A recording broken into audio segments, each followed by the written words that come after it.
founding officer di Airbnb. Saya narik. Siapa di sini pernah dengar aplikasi Airbnb? Anybody?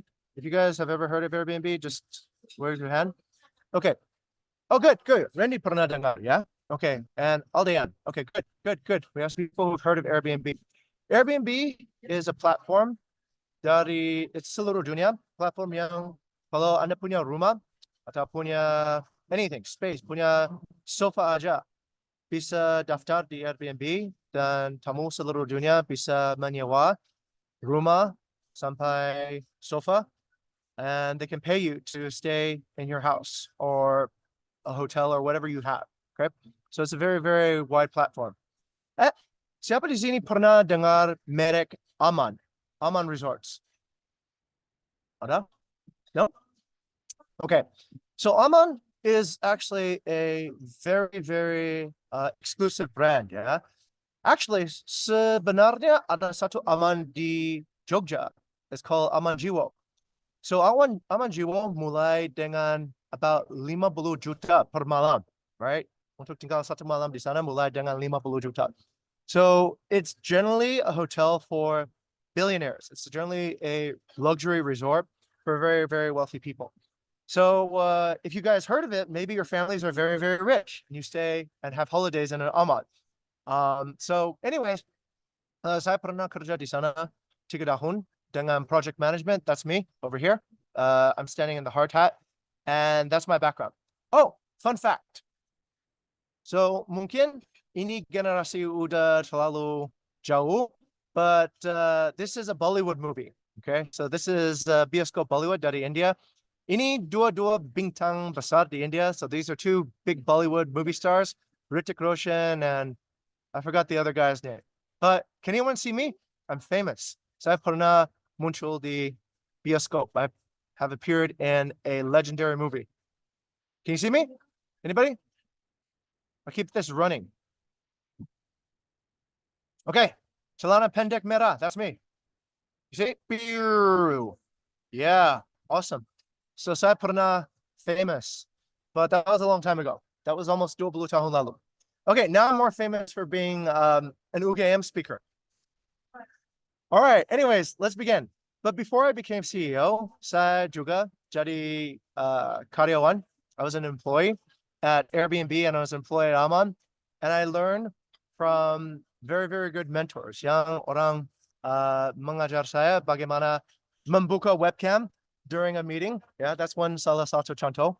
Okay, but they also taught me important ideas to have a successful professional life. So those are some ideas I want to share with you guys today. All right.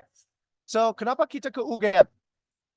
Karena di UGM kita lihat ada sumber manusia daya. I forgot. I'm terrible, right? Human resources. We have very good talent yang masuk ke Bukit Vista yang menjadi posisi tinggi di perusahaan. Semua, actually kebanyakan, it's like a very large percentage belajar di UGM. So here's a few examples. Ini ada beberapa contoh. So ini Gani sekarang di Bukit Vista menjadi VP Marketing. Dia sudah 5 tahun di Bukit Vista. And dia di UGM FIB, Fakultas Ilmu Budaya. Okay, lagi. We have also this gentleman here. This is Marcel. Marcel dari Fakultas Computer Science. And Marcel is also from UGM. Dalam kurang 2 tahun, Marcel udah menjadi VP of Operations from UGM. He's very, very good. Lagi, ketiga, Vidisku. Vidisku is our Vice President of Engineering. Vidi sudah 4 tahun di Bukit Vista. Dia juga dari Fakultas, I think it's DIKA, Department Ilmu Computer and Electronic, and also from the Computer Science Department. This is one of our former Director of Human Resources, Ara.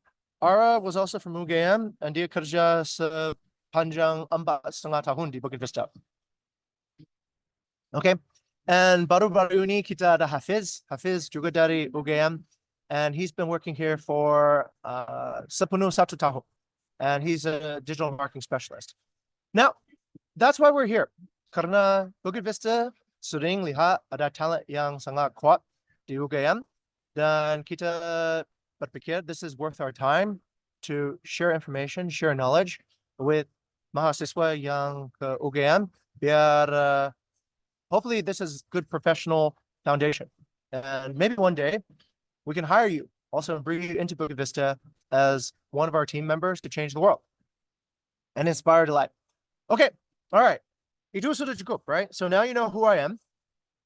Now you know what our relationship is with UGM. Kita udah buat webinar udah dari, I think, 6 tahun lalu. We used to do actually in person at the campus, but setelah COVID, I think it got to be more like webinar. But here's my teaching style. And I'm just telling you guys this, biar semua orang bisa merasa nyaman, right? This is not a mean teacher. This is a Socratic method. Siapa di sini pernah dengar Socratic method?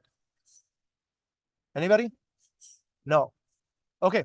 Socratic method is sangat beda gaya untuk mengajar guru ke mahasiswa. It's a very different method. Socratic method is guru bertanya and yang mahasiswa menjawab. Okay. So the normal method is a lecture. Like I talk and you listen, or maybe you're listening, maybe you're not listening, who knows, right? But the lecturer talks and the students listen. Socratic method is kind of the opposite. The guru yang bertanya and the students talk. And we try to have conversation to try to figure out what the answer is, okay? So I want to make this a Socratic environment, and it's a safe learning environment. Ya, siapa yang mau berkontribusi, siapa yang mau menjawab, itu aman. It's 100% okay to say whatever you think. Okay, tak ada jawaban benar, tak ada jawaban salah. We're here to share. We're here to berpikir. We're here to analyze and kasih feedback yang critical. Okay, so kita mau maximum class engagement, and kalau salah, it's okay. Very, very welcome to make mistakes. Karena it's much, much better to make mistakes in school than to come out, make mistakes in the real world, and lose your job. Okay, so this is a really, really safe environment to make mistakes, to practice with an expert.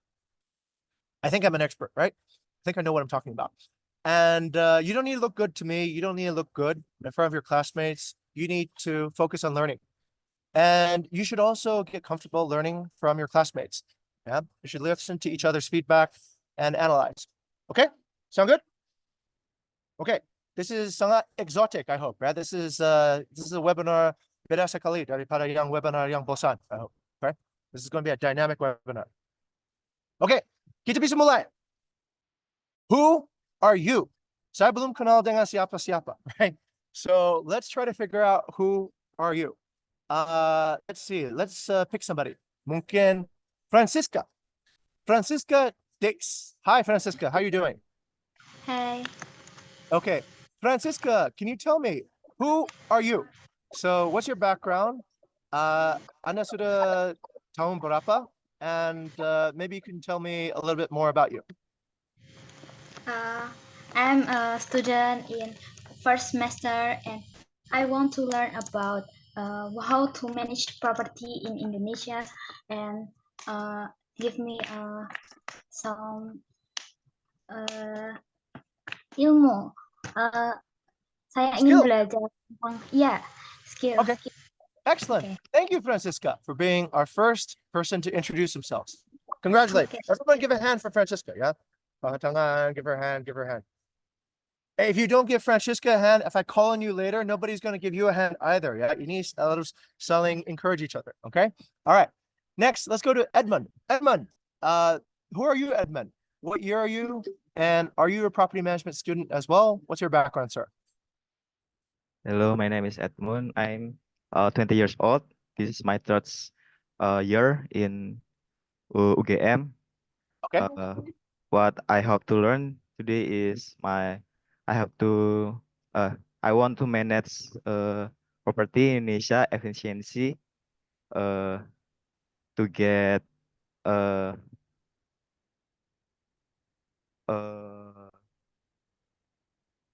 maximum goals like that. Okay, excellent. Thank you, Edmund. Okay, all right. Tapak tangan. All right, very, very good. Thank you, Edmund, for introducing yourself too as well. Okay, kita lagi.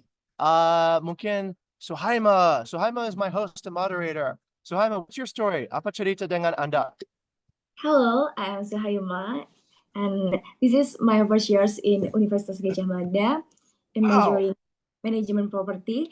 I Okay. hope I can learn about property, then I can achieve some achievement. Of course, I want to learn about property to get some experience, then I can get my goals. Excellent. Excellent. Very good. Very good. Thank you very much, Thank you. Suhaima. Thank you for Yeah. participating as well. Everyone, let's show some love for Suhaima too as well. Right? And thank you for moderating. You're very, very brave, I think, to be so patient with me as well. I really appreciate that. Okay. Lagi siapa? Mungkin lagi Jane. Jane Sharon. Jane Sharon S. Who are you? And what do you want to learn today? Hello everyone, my name is Jane, and today I want to learn about property management from the expert. And that's it. Okay, cool. Do you think I'm an expert or am I faking it right now? Maybe I'm just a comedian or something, yeah? Maybe I'm not an expert. That was a joke. I might be. Yeah. Okay, great. Thank you, Jane. Okay, for participating. Okay, so I get wait, let's ask one more boy. So we've asked 3 girls and only 1 boy. So I'll ask Mifta. Mifta, maybe you can introduce yourself. Tell us who you are and what you want to learn today. Okay. Hello, Mr. Jing. My name is Vista Sabudra. I'm a first year at MDP UGM, and I hope after I hope I can run one of a few working as a property in after I graduated from UGM. Okay, fantastic. Wow. So audience ini sangat focused. Yeah, everybody here is really here to learn about property management. Yeah. Okay, good, good. Okay, super bagus. That is very good. And thank you, Edmund, Francisca, Suhaima, Jane, Mifta, for introducing yourselves. Hopefully your classmates also now know who you guys are. Okay. Hey, Mifta, do you know anybody here already in real life? Or is this the first time that you've seen everybody here? It's my first time I see you guys. Oh, wow. Okay, that's so interesting. So you are all meeting online for the first time. Okay, good. All right, exciting. Let's keep on going then, yeah? All right. Tadi ada orang sudah menerangkan kenapa mau ke sini. But let's ask a few new people, right? Why they are here and why they want to be property managers. Maybe mungkin bisa tanya Najwa. Najwa, why do you want to be a property manager?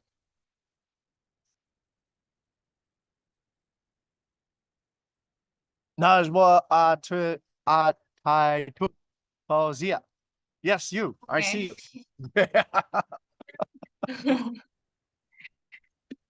Okay, maybe because I'm interested with property management.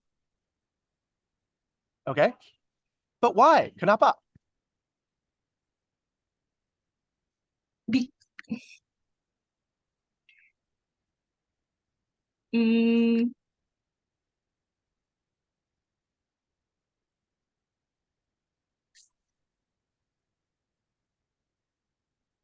because property Indonesia is very interested for me. Maybe. Okay. Yeah, like Do that. you like fixing toilets? Do you What? like fixing toilets and making broken No. areas better? Why would that be interesting? That's a lot of property management is fixing toilets and making sure the internet is right. Okay, let's keep on going. Let's go to, oh my goodness, this is a hard name to write. Wezan Anda Lukman. Mr. Lukman. All right, how are you Hello, doing? Mr. Jing. Hi, Mr. Lukman. Okay, can I call you Lukman? Yes. Okay, Okay, fantastic. you can call me Kenapa Lukman. Anda mau jadi property manager? Why do you want to be a property manager? Because property appraisal, in my opinion, is a very prestigious job, and the property appraisal is very high in Indonesia. So, I'm interested with the job, and the property appraisal has a fairly high salary. I'm Very interested. good. Okay, and well paid, yeah? Okay, very good. Sangat bagus. Thank you. Okay, thank you. Thank you, Mr. Lukman. Mr. Lukman is sangat jujur. He's very honest and also easy to understand. Okay. All right, let's keep on going. Mungkin, ada orang belum buka kamera. I see you, Angelica. Angelica, kenapa Anda mau jadi property manager? Angelica A. I'm going to pin Angelica. Pin. Ta-da. Is Angelica there? Maybe Angelica's not there. Okay, so let's keep on going. Maybe Rita. Rita Mukti. Rita Mukti, why do you want to be a property manager? It's actually similar with visa answer. Okay. I see like a lot of people in Indonesian, right? And yeah, I see a big opportunity here, like about the salary. Yeah. Good salary, yeah? Okay. Yeah. All right. Opportunity, good salary. Okay. All right. Interesting. All right. Very good. Very good. Let's see. Okay. All right. Thank you. Thank you, Rita. Maybe let's go to Berlian. Berlian, are you there, sir? Mr. Berlian, why do you want to be a property manager, Mr. Berlian? Because of, in my opinion, being a property manager is have many job prospect. Oh, okay. Job prospects. Okay. So there's many opportunities ahead. Yeah. Okay. Like what? Like fixing toilets, making the AC work, finding lost batteries. What kind of job prospects do you look forward to?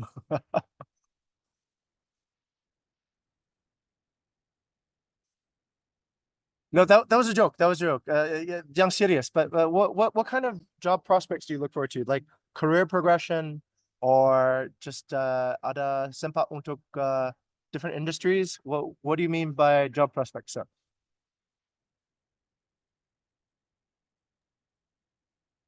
I don't know. That's why you're here to find out. Okay, good. All right, fantastic. Very good. I'll talk about the job prospects in a second. Let's go. Oh, Kaka Septi. All right, Kaka Septi is pretty cool. Is Kaka Septi your name, or is Kaka like your title, like your Kaka? Like No. I'm pot. Okay, all right. Kaka is my name. That's awesome. I wish I was named Kaka. That'd be Kaka Jing. Okay, it'd be like Jing, the older brother. Okay, Kaka Septi, why do you want to be a property manager? I don't have specific reason, but I think learning property is interest for me. Okay, learning property is interesting. Okay. Okay. I have a question, Kaka Septi.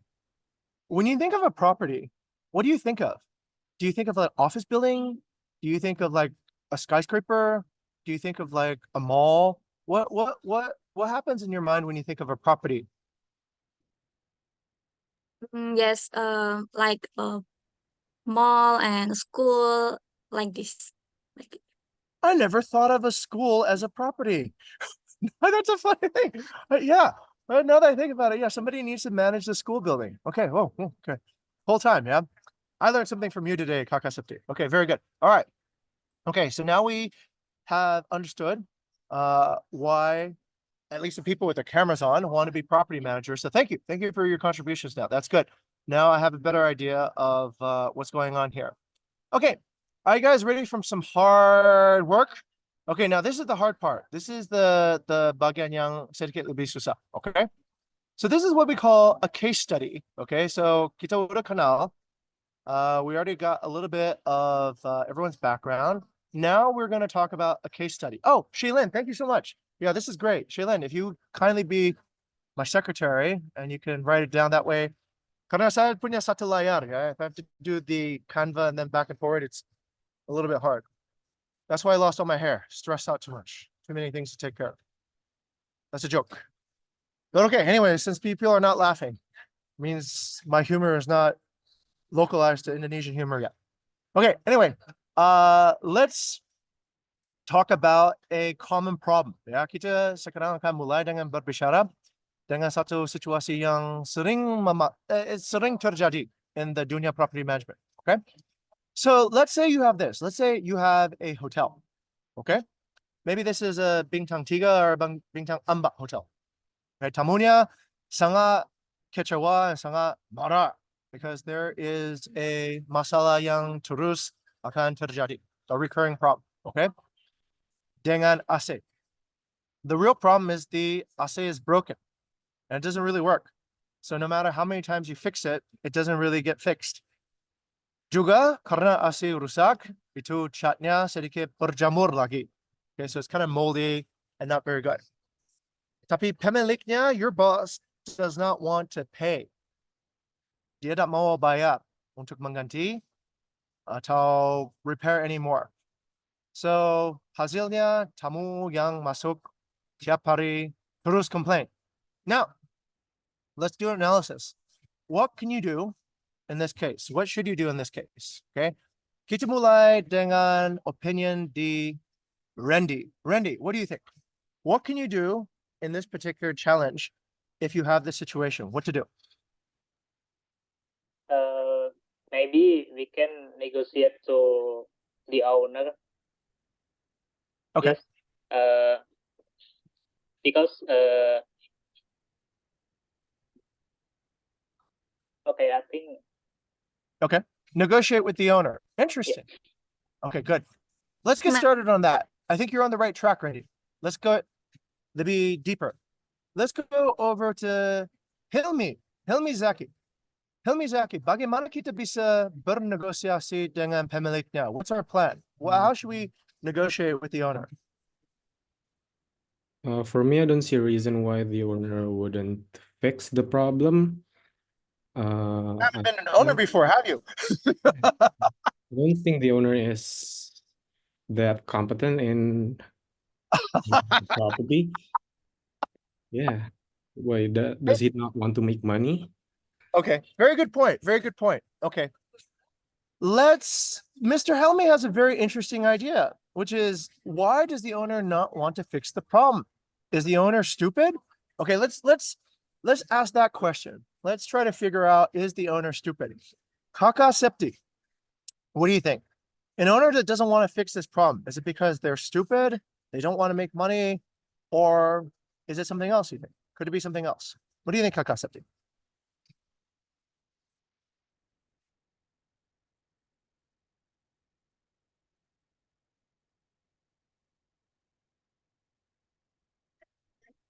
Okay. Let's give Kaka Septi berpikir. You can think about it for a moment. Let's give it to Suhaima. Suhaima, what do you think? Suhaima, what is the owner thinking? Kenapa orang yang kurang rational? Why are they not competent? And yeah, it's broken, needs to be fixed, right? So kenapa, why would an owner not want to fix it? What's the possibility? Excuse me, sure, can you repeat it? Because I can hear it clearly. So tadi Hilmi bilang, well, ownernya sangat goblok ya. Kenapa dia tak competent? Then why don't they fix the problem, right? Yes. If they fix the problem, they earn more money. Okay. I think it's because the owner doesn't have the basic of how to negotiate it. Okay. And The because owner doesn't know how to negotiate. yes, So Haima, write that down. Okay. All right. Well, let's write that down. Maybe the owner doesn't know how to negotiate. Okay. Well, that's kind of funny because if the owner gave you a job, then they probably negotiated something, right? Okay. No? All right. Let's keep on going. Let's see if we can find what the root problem is. Let's go to Rita. Rita Mukti, what do you think the problem is? Is the problem the owner? Is the problem you as the manager? Is the problem communication? Is the problem negotiation? What is the problem?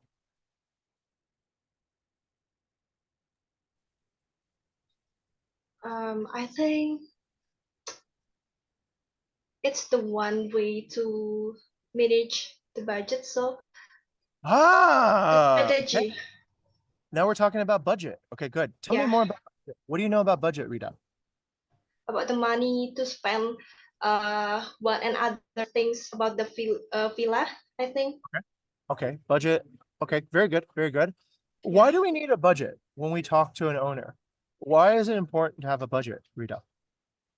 Yeah, because budget it makes the sector or the business aman, like safe for the future. Okay, right. A Yeah. budget makes the plan safe for the future. Yeah. Very, very good. Rita, Yeah. lots of love. That's very good. Very good answer. Thank you. Closer to the idea. We're getting closer to that. Lebih dekat in. Maybe I'll ask Yudhishthira. Yudhishthira Pradmana. This is your room. Yeah, I need to come out. I still can't see you, Yudhishthira. But what do you think? What do you think is the problem here, Yudhishthira? No, Yudhishthira is in the bathroom. Yudhishthira is traveling to Mars. Okay. All right. That's your opportunity, Francisca. Francisca. All right. Let's keep on going. Who's right here? Is Helmi right? Is Johanna right? Is Rita right? What's your opinion, Francisca? What's going on here? What do we need to do? Okay, I want to explain in Indonesian. Ya, sangat baik. Saya bisa mengerti bahasa Indonesia. Oke, menurut saya apabila terjadi masalah seperti itu, seharusnya kita bisa bernegosiasi dengan sang customer. Nah, contoh negosiasinya bagaimana? Misalnya kita berikan hal nyata yang sebenarnya terjadi. Kita bisa berikan foto atau video bukti. Kemudian yang kedua kita lakukan negosiasi dengan, misalnya dia kan tidak mau bayar.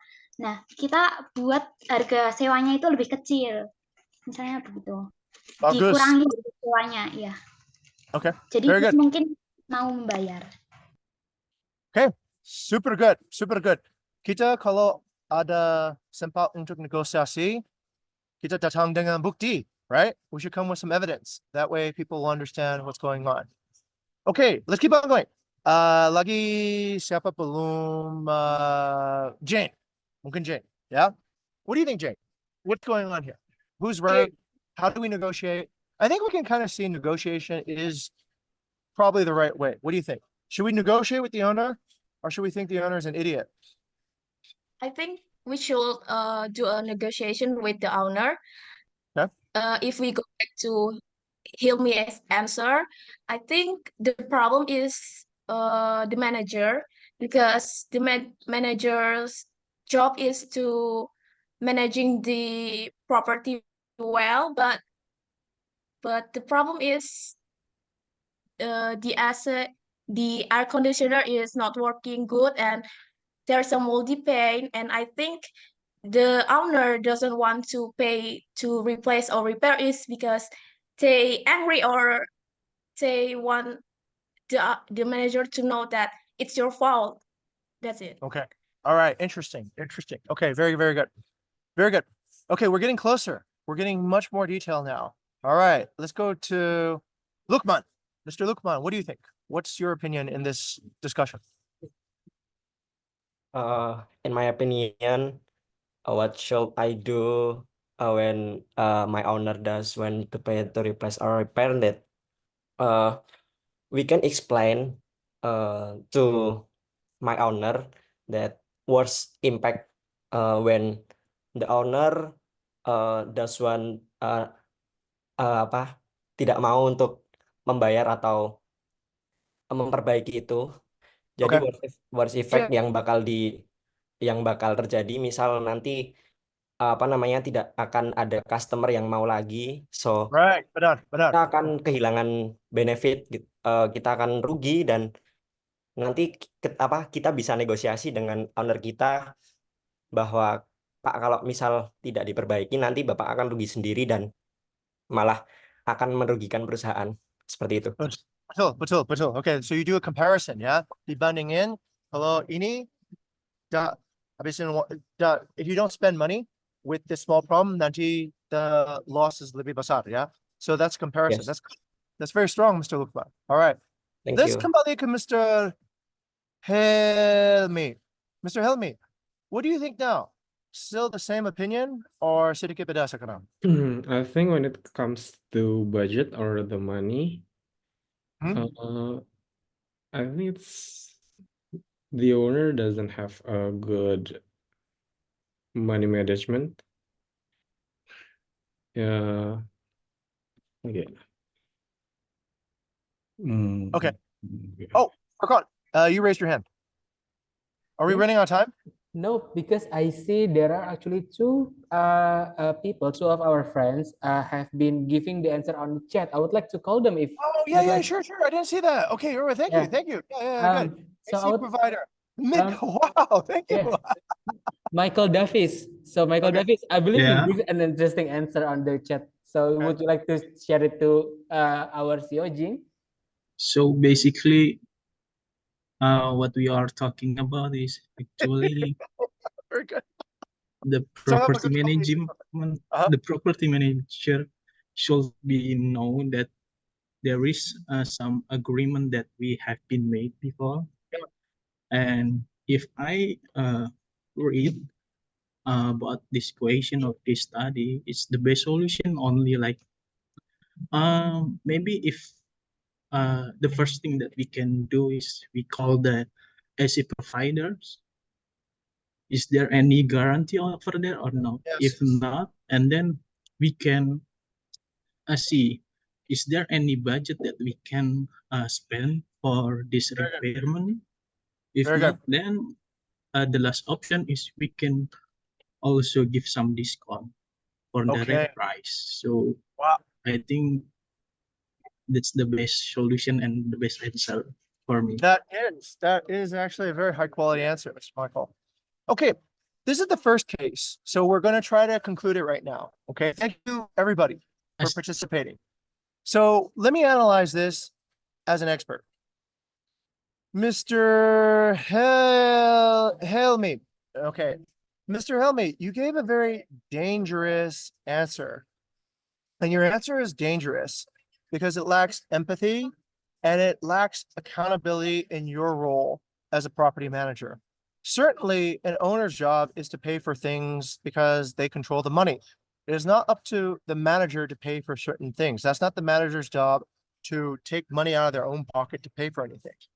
But if we just automatically assume an owner is stupid or a guest is stupid or whatever, then you're probably not going to progress very far in a team or working with anybody else, right? So the ladies here, I think, began to think in the right direction. Randy began to think in the right direction about negotiation. Negotiation is not a hard thing. There's a few easy steps in it. The first thing is this, and this is something Mr. Helmy might need to think about too. Does the person trust you? Does the owner trust you? Do you keep on bringing low quality problems to the owner where the owner starts asking, these are really low quality problems. You're a manager. Why don't you handle it? Right? Like what Mr. Michael said. Did you check if there is a warranty on the AC? If you come to the owner and keep on asking for money when there's already a warranty, maybe the owner will start not trusting you. They think that maybe you're stealing from them, that there's already a warranty. You say it's broken. It's not really broken, but you collect some money in it anyways. You have to actually get, what do I call savviness? Okay. A bad property manager can always make up reasons why things are broken. Yeah. Even if they're not. Oh, the pool is broken. Let me spend money to fix it. But the pool was not broken. But I got the money from the owner to spend on it. So if you're going to have a good relationship with an owner, you need to be in a condition where there's trust.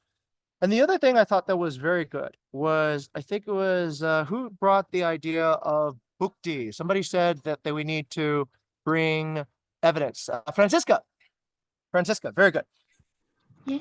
Evidence builds trust. When you're a property manager and you say that this isn't working or this isn't whatever, where's the proof? The owner is maybe in a different city, maybe in a different country. So if you say this is broken, where's the evidence? I cannot just give you 50 million rupiah to replace 5 air conditioners because you say they're broken. Is there any proof? Is there any expert that can confirm your report? Who else said it was broken? Okay. This is just a story if there's no evidence, right? This story might be true. The story might be completely fabricated. Okay. Evidence helps to build trust. Okay. So that is really important. And that's why we should negotiate. We need to build that trust because sometimes maybe during the interview process, when they hired you, they just hired you really quickly, but they really didn't think about, do I trust you or not? Okay.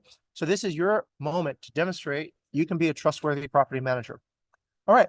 The next step in a negotiation is to really discover what is the problem. Okay. This is the problem. And we can isolate this as the problem because we have evidence that there's complaints. We can show that the AC is broken, but then we need to think of a solution, which is where Mr. Michael went to. The solution is not to always spend money. That's not a very good solution. You're a manager. You are being paid to find cost-effective solutions. And if every solution is just let's spend more money, any owner is going to be upset with that after a while. Okay. If it's a blame game, if it's your fault for AC being broken, you need to demonstrate why it cannot be your fault. If it's your fault, how could it be your fault? What is the problem with the AC? It just is out of warranty. It's been running for 6 years. I've only been working here for 3 months. Can you really blame me for that? That doesn't make any sense. Okay. So you do need to look and be able to isolate any particular issue because maybe an owner doesn't know that. Maybe they forgot how long you've been working or what the other conditions are. So you do need to find solutions. Okay. All right. This is very good. And then also, somebody talked about budget. I think it was Rita. Rita, you talked about budget. Budget is the domain of the property manager. You are the one setting the budget. You're the one controlling the budget. And that's how you have trust between you and the owner. The owner pays the budget. That's not your job to pay the budget. That's their job. Okay. But you need to set the budget. If you keep on spending over budget, your owner eventually will be very disappointed because the property is not profitable. It just seems to keep on taking money away out of their pockets. But if you show them the budget and you show this is okay, even if we have to give a discount, even if we have to repair, it's still within our budget because we made money here and we were able to save money on this, then you're much more likely to have a very healthy relationship with your owner. Okay. Don't forget, the owner is your boss. The owner will decide whether or not you are promoted, whether you keep on having a salary and bonuses to feed your family, or whether you become jobless. Okay. So you definitely don't want to have a bad relationship with the owner, and you definitely don't want to have bad relationships with your customers either. So this is why this is a really tricky situation. And I think this group of people who have their cameras on and are engaging gave a really good answer. Do you guys like this experience? Yeah. You can see many different perspectives and you can start seeing, okay, with many people working together, you can start getting a much more clear picture. Okay. All right. Good. Enjoy. If you enjoyed, just your hands. Yeah. Okay. All right. Let's go to the next case. Okay. This is another case that we have. And let's have Shaylin also start taking notes. Thank you, Shaylin, for this. Let's have this now. Okay. Now you are a large property manager and you have a senior position. You're a leader. So you have inspectors that go around buildings, go around properties, and they inspect for you. Here's the problem. They pass the inspection. They say, okay, everything's okay. However, when there's tenants, when there's guests, complaints happen. Okay. So let's say, for example, back in the hotel, somebody says, oh yeah, the AC is fine. But when a guest checks in, no, the AC isn't working. What's the problem? How do we solve this? What do we do? Okay. All right. So new challenge, new discussion. Let's try to find out what we can do. Let's have, let's actually have someone new. Aldian Putra. Why don't you get us started here? What direction should we go to?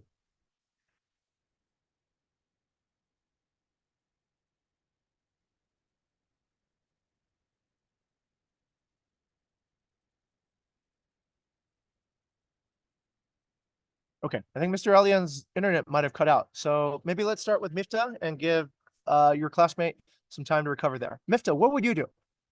You're the property manager now. You have a team. You have to make a decision now. What do you do? I think I want to ask them what is the problem on their room.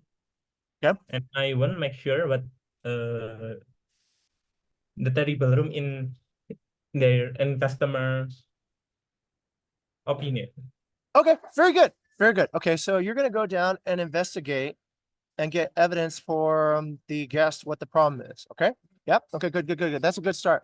Let's go to Mr. Edmund. Mr. Edmund, what would you do? Would you do the same thing? Let's go a little bit further. Let's go deeper. Let's say Mr. Mifta is gone down now already, and you go with him, okay? And they talk to the guest. And what might you find out as you're talking to the guest, Mr. Edmund? I'm gonna ask the customer what I have to fix it on the room, and communicate with my uh uh my French worker Okay. to manage the mess. I Okay. think. All right. Interesting. Okay, so you're going to talk to the guest and you're going to talk to the inspector. Very good. Okay, so now you sound like a good manager. You are going and getting evidence from both sides of the picture. Let's go to Mrs. Rita. Mr. Rita Mukti, what happens next? What could happen? What are some possibilities that you can imagine happening after this discussion happens? Who's right? Who's likely to be right? Who could be wrong? What does reality actually look like? Mrs. Rita, what do you think? Sorry, can you repeat the question? Okay, so let's continue with what Mr. Edmund said. Edmund bilang dia akan ke sana, berbicara dengan tamu, belajar apakah masalahnya. Juga Edmund akan berbicara dengan yang inspektor dari pihak kami. Okay, so he's going to talk to two people. Menurut Anda, dari imajinasi Anda, apakah bisa hasilnya? What could be the possible results? Mungkin aja itu bisa, it can be clear the problem because they try to fix, right? And asking what's the problem. Okay, all right. Let's try to imagine what I could be the think- problem. Sorry? Let's try to imagine what the problem could be. Let's say, for example, you find out that the guest can't figure out how to use the AC remote. So they think it's broken.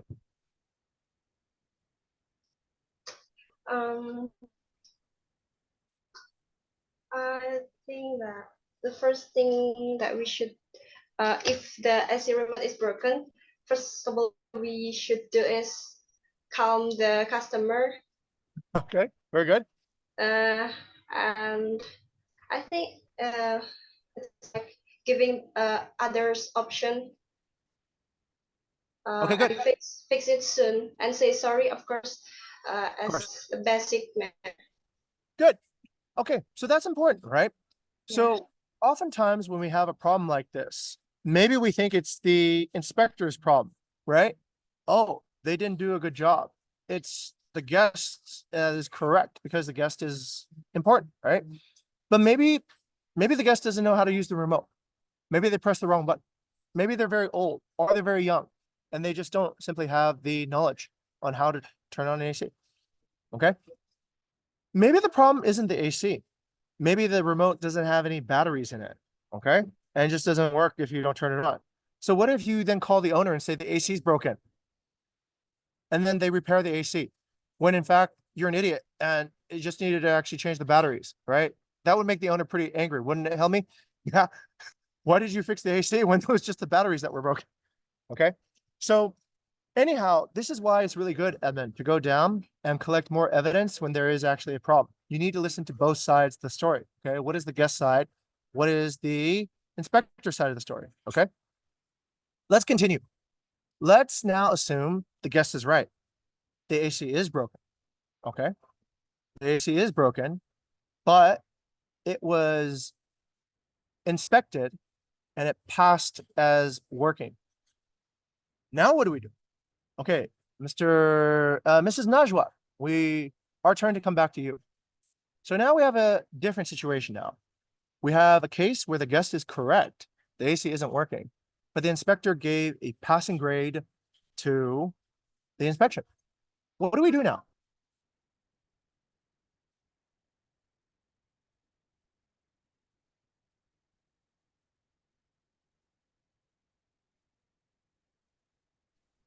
Okay, I'll pass it back over to Jane.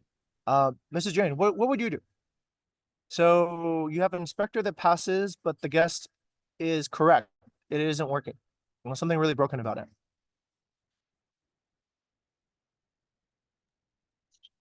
If the guest is right, we have to fix the problem first, and we have to call the inspector why they passing they give they say that the problem the actual problem is the AC is good, it's fine. Okay, good.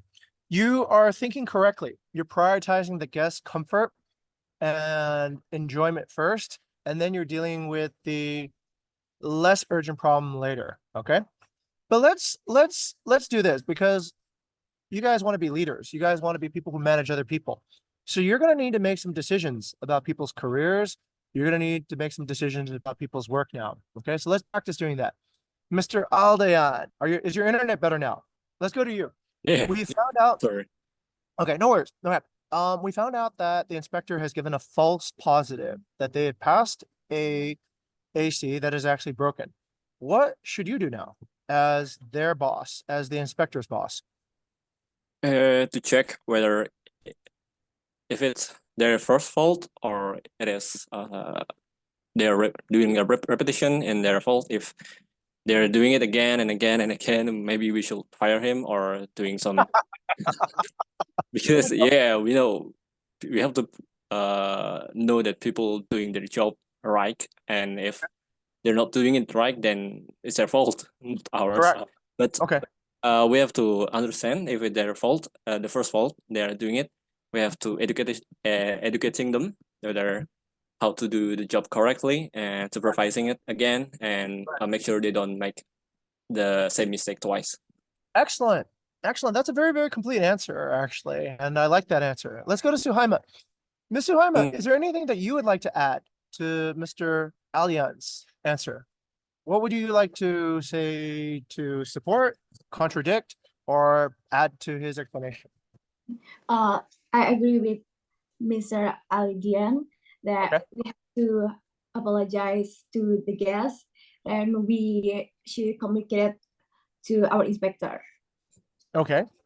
But more specifically, Mr. Allian is actually thinking about disciplinary action now. Like if this person keeps on passing bad inspections, okay? Keeps on saying things are okay when they're not okay. How does that affect your job? Sorry? How is your job affected if somebody who you're counting on to inspect correctly keeps on making repeated mistakes about, let's say, the condition of the property? They keep on We have yeah, okay. How does that affect your job? okay. If we always repeat the mistakes, then we have to give some peringatan. Yes, reminder. Yes, so he or she can be better. Okay, good. You've already given 3 reminders. This is the third time. I give reminders. I'm sorry. Yeah. Ini udah bertiga kali. Let's now go deeper. This case has happened the 3rd time now. Ini bukan yang tamu pertama complain. This is 3 times dalam satu bulan. So this is the 3rd time. What do you need to do at this point? If 3 times, then we can give the inspector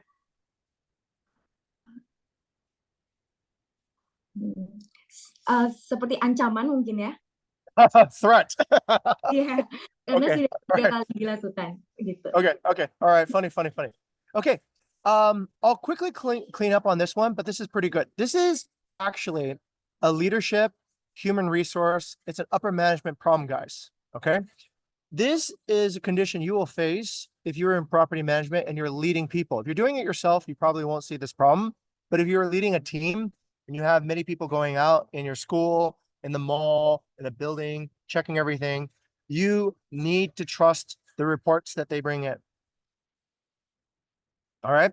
You need to trust the reports they bring in, because if they're bringing you bad, false reports, then it is your fault now. You're the manager, remember? They're an inspector. So now, if an owner decides who they should fire, who are they going to fire? They're going to fire the inspector, or they're going to fire you? Mr. Lukman, who do you think the owner would fire? We keep on getting a lot of guest complaints. We keep on getting the same problems. You seem to know nothing about what's going on here. Would the owner fire the inspector? Would the owner fire you?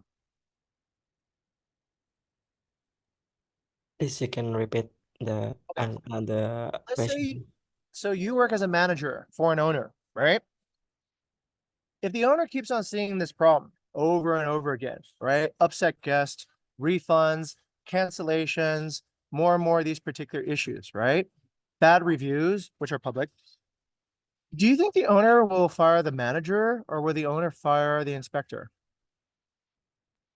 In my opinion, maybe that's the property manager fault Good. Okay. because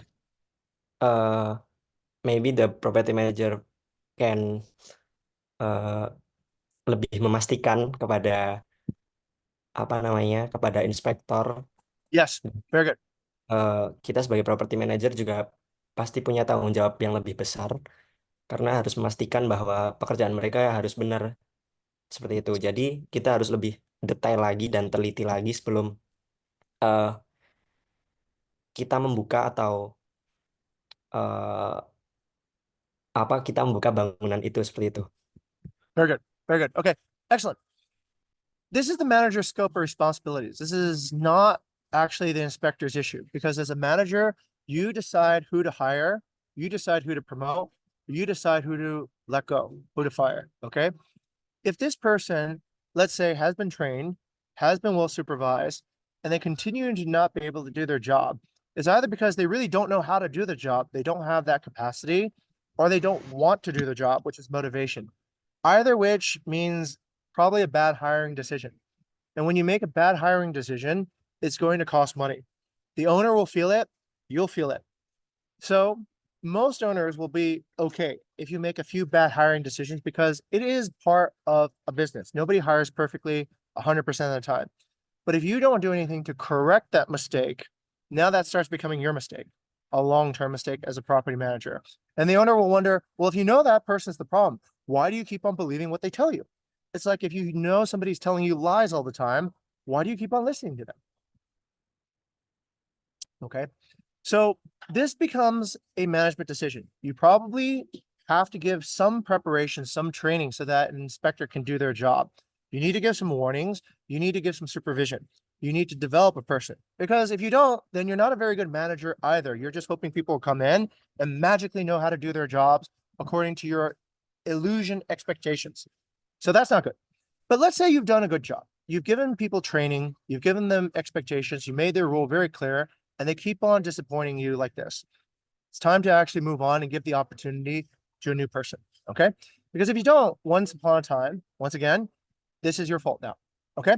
All right, so this is really interesting, right? We see a case. The case in the very beginning is we don't know what's happening. So Mr. Mifta, Mr. Edmund said, let's go investigate and figure out the problem.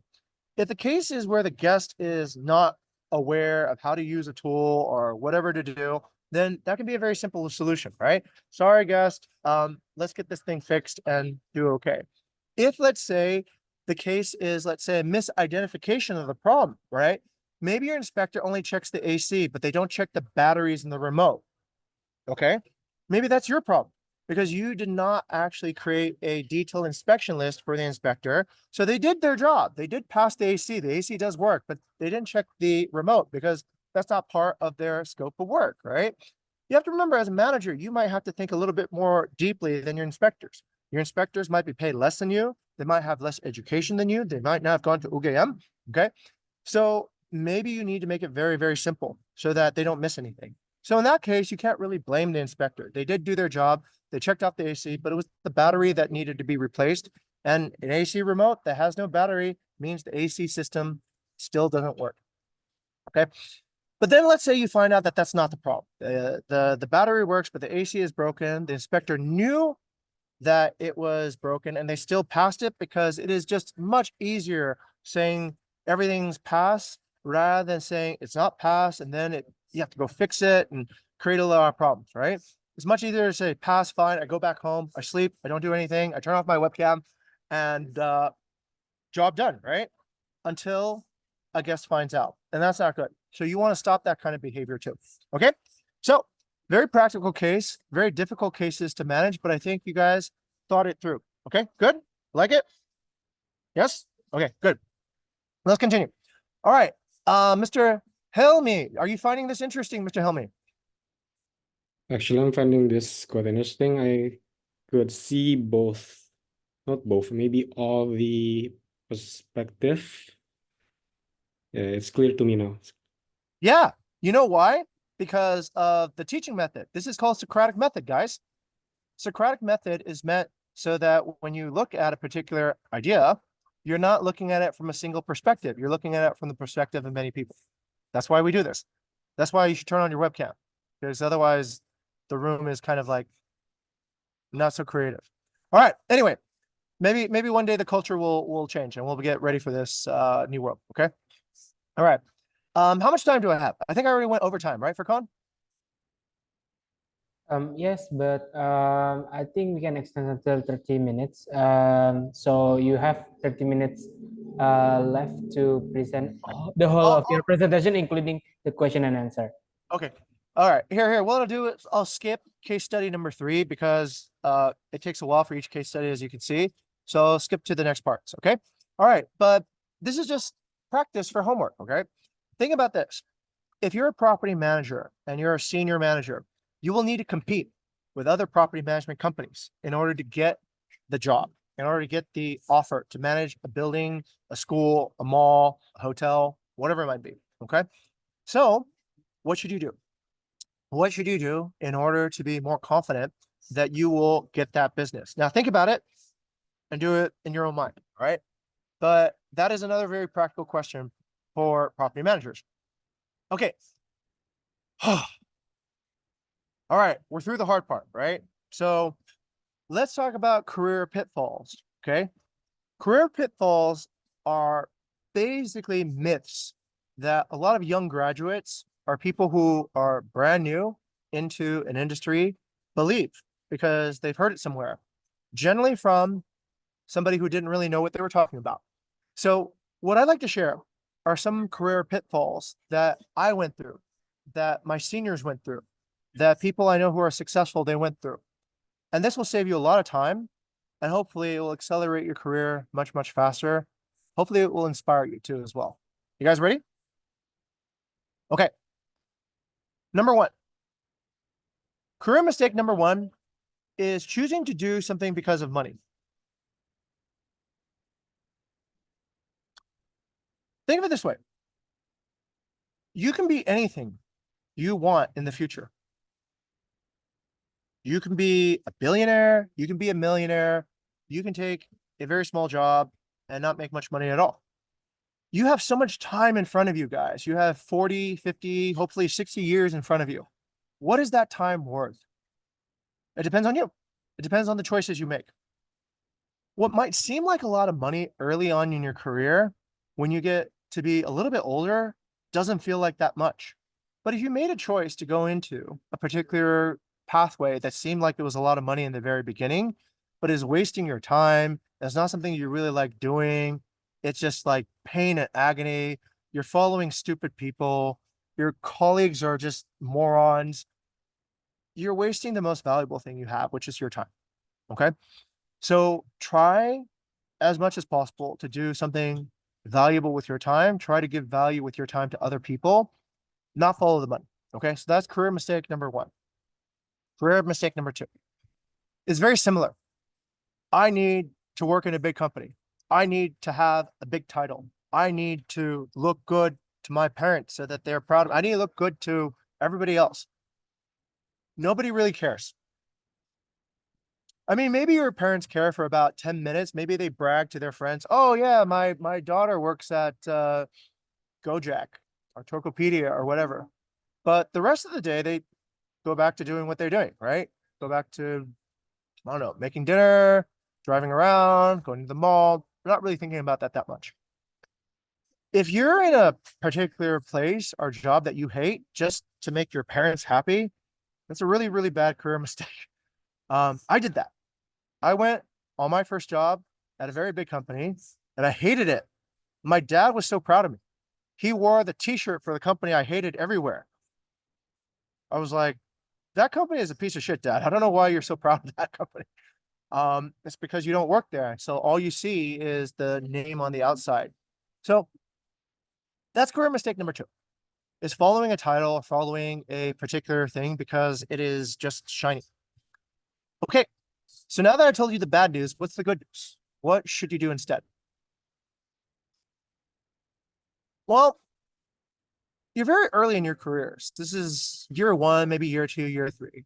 So try to have a more inspirational mindset, more delightful mindset.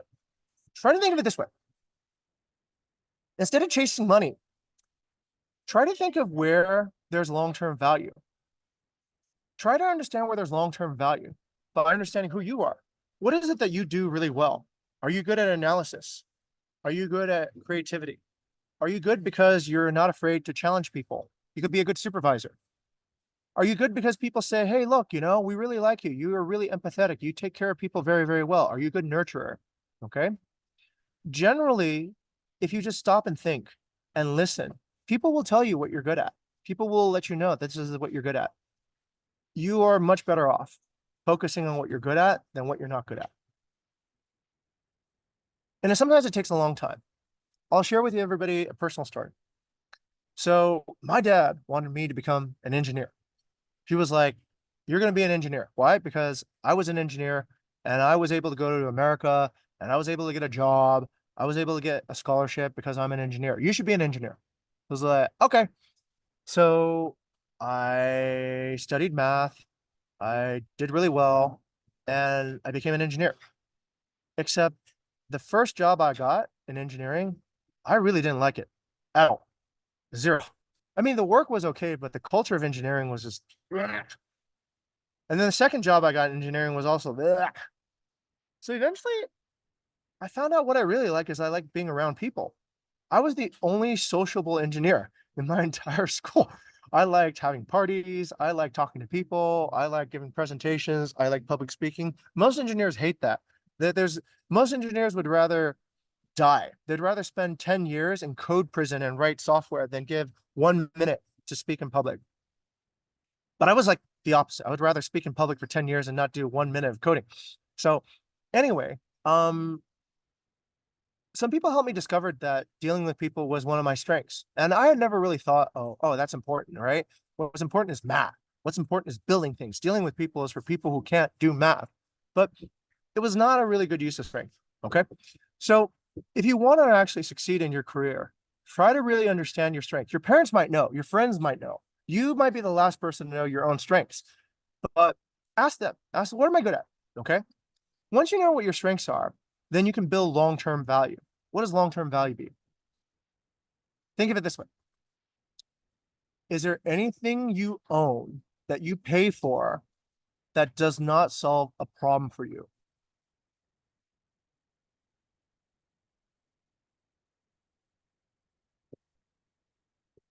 Is there anything that you own that doesn't solve a problem for you? Let's go down the list. You buy out costs, right? Why do you do that? Because if you buy out costs, you have to sleep on the street, which is kind of hard to go to school and sleep on the street, right? You pay tuition, or your parents pay tuition. Why do you do that? So that you can get a better job. Because if you don't, then lower salary, lower career opportunities. You have a laptop so that you can watch me speak on this webinar. Why? So that you can do remote work, so that you can do remote learning, so that you can participate in school. Is there anything you buy that doesn't solve a problem? Almost nothing, right? So if you want other people to pay you, think about how to solve their problems, because then they'll pay you to solve their problems for you, okay? That's how you add value. Instead of chasing a salary, think about how do I solve a problem? How do I solve a problem for somebody in a long-term way? And then I don't need a salary. I have a market. I have people who are going to give me money because they're going to give me money because I'll solve that problem for them, all right? The second part is look for the right people. Don't look for the right company, look for the right people. Follow people who are moving up. If you're going to work for Gojek, don't just work for Gojek. Go find a VP of an area that you want to do well in, okay? And see if that VP is making upwards progression in their career. If they've been, let's say, whatever, VP for 7 years straight, they're not moving anywhere. They're not going to promote you. They're stable. You're not going to grow. Okay. But if you see that every year this person on their LinkedIn is moving higher and higher, you should follow that person, because that person will probably be able to bring you with them. And you're going to have a big head start in your career. Okay. It doesn't matter if they're in a big company or a small company, but you just want to follow people who are growing, because people who are growing will help you grow too. And early on in your career, you want to grow as much as possible. You do not want to have a dead end job. You do not want to have a job that is a retirement job on day one of your career. That would be very sad. I had that job. I had a dead end job at a company called Motorola. It was really good pay. It was $40 an hour back 20 years ago. So, but it was dead end. There was no way to get promoted. It was really good at the time, a lot of money, but that would be it. That would be the same job I would do for 10 years. So no point in being there. And nobody was very inspirational. Everybody was just waiting to retire. Not good. Okay. That's how you fix career mistake number one. Follow the right people, follow the right places that grow, and think about how to give long-term value. Vision improvement number two. Instead of following a title, now actually think of what title that you need in order to do the job that you want to do, right? Let's say, for example, you want to solve problems, but nobody's taking you seriously because you don't have a title. That is a much better reason to get that title, okay? Let's say you want to talk to big hotels to give them an idea that you can manage a big hotel, but you're just a new graduate. You don't have the ability to do that. Okay, and then maybe you give yourself a title like a CEO. I'm the CEO of a new startup that will manage your hotel for very, very low. Okay, that's a good reason to have a title. Maybe now they'll take you seriously. Okay, they'll talk to you. But having a title just to say I have a title is not a very good purpose, right? But having a title so that it can help you get access, find different avenues in your career, that's a better reason to have a title. Okay, but there's more better news. That's not even the highest level. There is a higher level above that. You guys want to know? Yeah. The highest level starts changing everything. Now, if you are not following a salary, you are a visionary. Your ideas, your ability to solve problems is so amazing. Money follows you. People give you money as investors to say, you know what, Jing, you have such a great idea. Here's $150 million. Go and make money for me with that money I'm going to give you. Okay, great. Thank you very much. I'm glad that I could delight you, right? Because you can show people who are investors that you earn customers. You can have a steady business, that customers pay you. They don't vote with a like on Instagram. They vote with cash. They vote with rupiah. They vote with dollars. They put that money into your bank account because they want to buy something from you. And you have a way of showing people what the future should be that's better than what they're spending their money on now. That's the much higher level. So instead of you following money, money now follows you. Pretty cool, right? Something that they maybe didn't teach you in school yet. And a title. At a certain point, you don't need a title. Your name is the title. Nobody needs to know what Steve Jobs or Richard Branson or Elon Musk. They don't need a title. I'm not even sure what Elon Musk's title is. He's just Elon Musk, right? Everyone knows he's the man, right? When you get to a certain point, your title is your name, because your name is a brand. You're known for the work that you've done. You're known for the direction you're going. You're known for making impact, and other people start borrowing your title. You don't borrow a title from the organization. Organizations borrow titles from you. Organizations like, let's say, a big conference says, hey, look, we have Elon Musk speaking at our conference. Organizations like Gojek say, hey, we have this guy. He's amazing. He's going to work for us now. That's the way that you eventually want to be in your career. Okay. Now, big dreams, big talk, but it does help you develop your mindset. Okay. So don't settle for a third class or second class mindset. Upgrade to first class mindset, and you will feel inspiration. You'll feel delight every day. Okay. All right. Hopefully that helps. This gives a little bit of structure. This is a very, very fundamental thing that one of my mentors, my very, very good mentors, Chip Conley, taught me when I was in my 30s. Yeah. So a little bit older than you guys are right now. But he said that if you really understand a job or a particular career, think of it as 3 stages. In the very beginning, we need a job to make money. But a job is just that. It's just a job. I finish my work or go home. That's it. A career is different from a job. A career is something that you build over 5 years, 10 years, your whole entire lifetime, and you get recognition for it. You start having a title, you get more rewards, more perks, all this good stuff, right? And maybe you get to this level. Very few people do. But hopefully, since you guys are the top students in the country, this opportunity will come to you. Maybe eventually you hear your calling. You hear what you're actually supposed to do with your time on this earth. You feel, I'm not a property manager. What I do is I give people a chance on their weekends to spend time with their family by giving them a very delightful distraction in the mall that I manage so that they can escape the heat, they can escape the pollution, and they can come into this place and feel comfortable, find something to eat, spend time with their family, and enjoy themselves for an afternoon. I give people their weekends. That's what I do. I'm a property manager, but what I really do is I give people meaningful weekends in my market. Okay. That's the difference between a calling and a job. Maybe your calling is to fix up schools. Maybe there's a property manager in your school right now. Maybe he thinks that his job is just to sweep the floors or clean the toilets and make sure that the classrooms are okay for students to come into. But maybe what he really thinks is, I'm helping to educate the future of Indonesia. I'm helping so that the people who leave this building will go out and they'll see the way that we took care of this building, and they will apply that work ethic. They'll apply that culture to all the other buildings in Indonesia, all the other properties in Indonesia. That's a calling. Okay. So that's noble. That's good work. That's work that will inspire other people to want to follow you. That's how you build a company. That's how you build a political party. That's how you build a campaign. Okay. So listen for your calling. It doesn't come today. It doesn't come tomorrow. It comes slowly, but eventually you start hearing it. Eventually you start seeing what it is that you really do long term to give people purpose and meaning in their lives. Don't settle for just a salary. Okay. All right. Anyways, I'm done now. This is what we do here at Bukit Vista.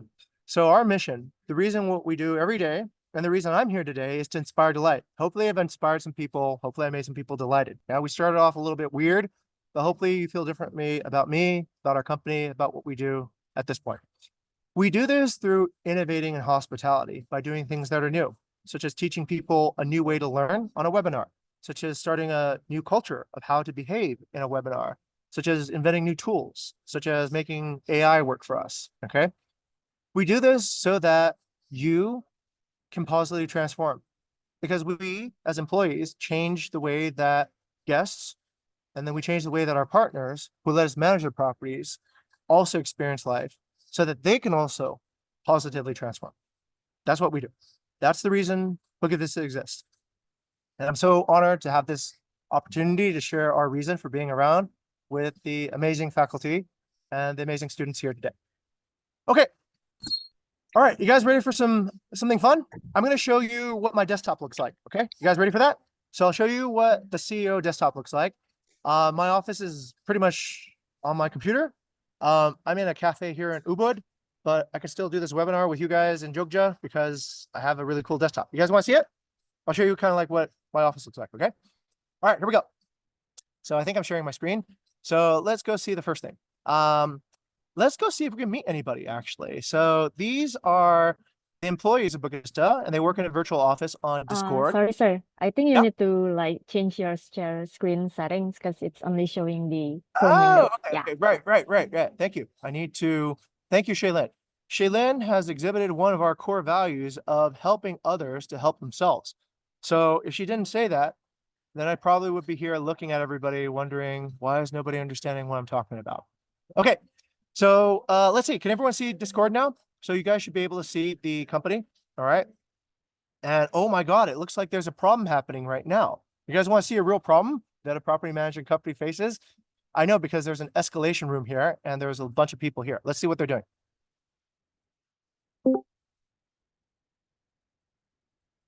Hello. Hey, hello guys. What's going on? All right. Where are you? I am at a webinar at UGM and I'm doing a virtual office visit. And this is the entire like 80, 90 people here. Okay. So this is kind of funny. You guys can see the audience can see you guys and you can see the audience now, but you're all looking at my screen. So it's kind of bizarre. Okay. So if you're part of the webinar, wave at the Bukit Vista team. We got a few people here. We got Hafiz in Jogja. He's in the Jogja base. We got who is there? We got Kyla in Bandung, and we got Karina, and we got Della. Della has turned off her camera right now. Okay, let's interrupt you guys and see what's going on. Then we'll go away. What are you guys working on? Is there a case right now, or what's the problem?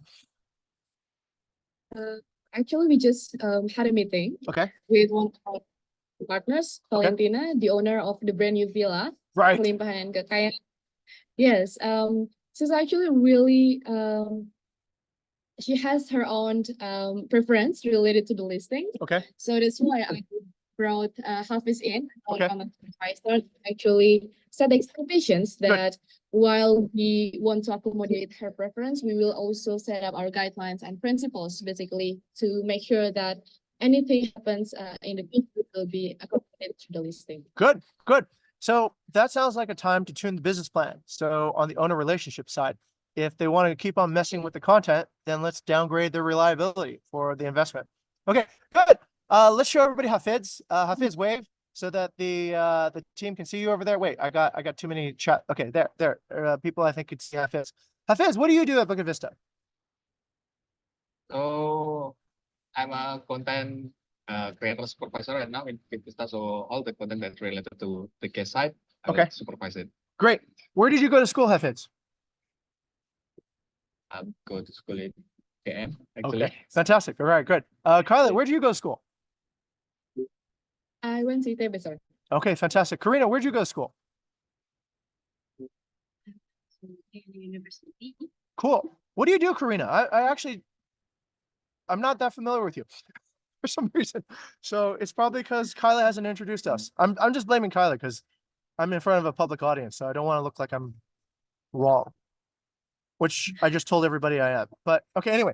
Karina, what is it that you do? What do you do? What's your job here? For Bukit Vista, my role is as community manager. Ooh. And a good relationship Okay, with partners, excellent. a property owner. Good. With Bukit Vista. Okay, good. I remember your name. Kyla did say good things about you behind your back. Good things behind your back, not bad things behind your back. I do remember you now. Okay. Yeah, the community manager was doing a good job. Okay. Fantastic. All right. I'll see you guys later. Yeah. Well, I just want to show the webinar team here what our office looks like. Okay. Cool. See you guys. Bye-bye. Okay. All right. So those of you on the wait, okay, I'm still here. All right. Those of you on the webinar, so that's just a quick visit of our team. So everybody hangs out in Discord. Some people who play games recognize Discord from gaming, but we here use it as a virtual office. So it allows us to very quickly share screen, but also have fast video conferences without having to schedule them, like Zoom. So it's a bit of a different thing. Okay, let me show you some more stuff that I have. So I have a lot of cool stuff. I usually run my ChatGPT all day long. As you can see, I have tons and tons and tons. I ask ChatGPT all day long about almost everything, buying alcohol, SEO, Trello, Tokyo food records. I'm on ChatGPT pretty much.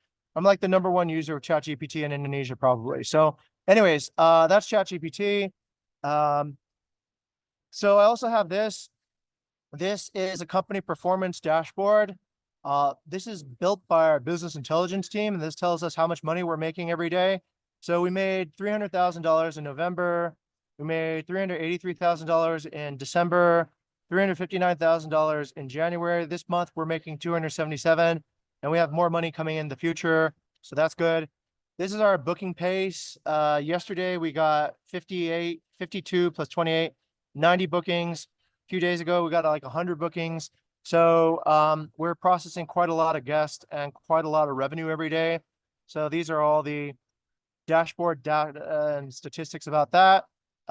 More dashboards to look at data to see what's going on. So I spend a lot of time here as a boss to make sure the company is heading in the right direction, tracking all the numbers.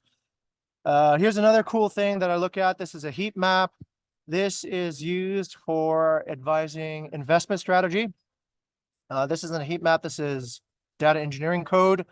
The heat map is over here. So this is a map of Bali.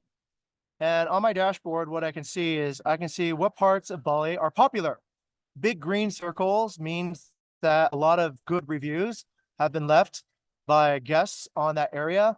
Blue is mediocre reviews, red is bad reviews, okay? So by looking at this map, I know which areas are good, I know which areas are terrible, and I know which areas are okay in terms of their desirability for people looking for vacations. So this is helpful because investors come and they say, where should I buy land? Or what kind of property should I put up? Or where should I position something?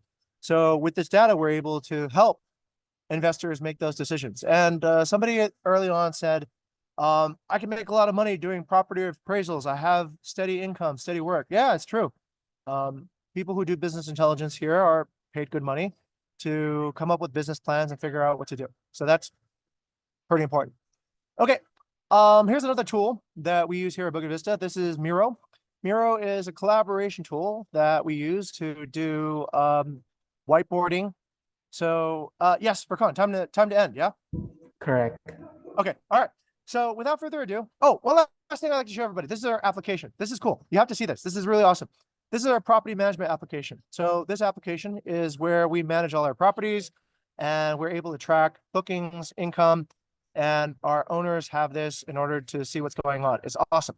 So that is one of our hospitality innovations. Okay, I'm done now.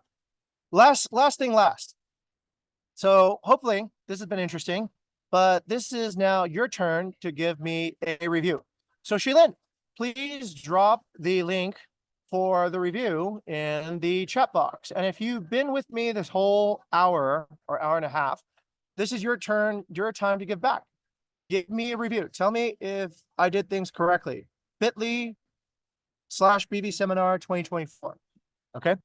And if you're interested, we'd like to invite you to come to the Jogja base. We have an office in Jogja to celebrate. We have dinners, we have student events, we have meetups, and we talk about cool shit all the time about property management. So follow Bukit Vista, okay? And maybe you'll learn something new again at one of our next events. Okay, that's it. Have a nice day, everybody. Don't forget to fill out the review, and thank you for coming. Goodbye. Yeah, thank you, Mr. Jing. So amazing, Mr. Jing. We amazed of your experience, your achievement, and of course your teaching style. And right now, we can improve and have a better mindset. Thank you so much, Mr. Jing. Thank you. Thank you for organizing. Okay, what do we do now? Is this the end? Do we take a selfie or do we wait for people to turn on the cameras again? Of course, we have we can do some selfie with.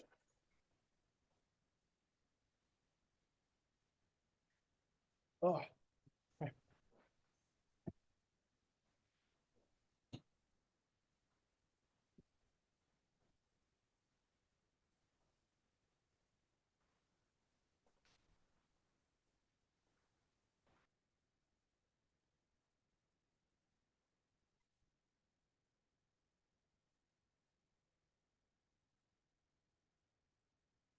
Fast as we go.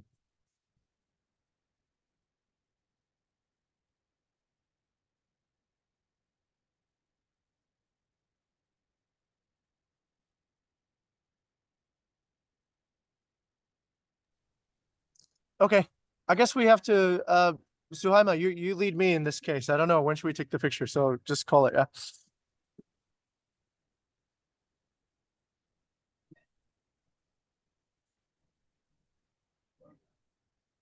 Okay, probably Mr. Jing, could you stop the screen sharing because I think, okay. Suhaima, are you planning already to take the picture? Apakah memang sudah disiapkan dari Suhaima untuk take screenshot untuk dokumentasi? Sudah. 1, 2, 3. Okay, the next slide. 1, 2, 3. Okay. Gelas. Okay, 1, 2, 3. Okay, thank you so much, Mr. Jing and team. Okay, terima kasih banyak, and have a nice weekend, everybody. And think about inspiring delight. See you guys. Bye-bye. Thank you very much, everyone. Thank you, everyone. Have a lovely weekend. Thank you so much. Thank you. Thank you, Mr. Jing.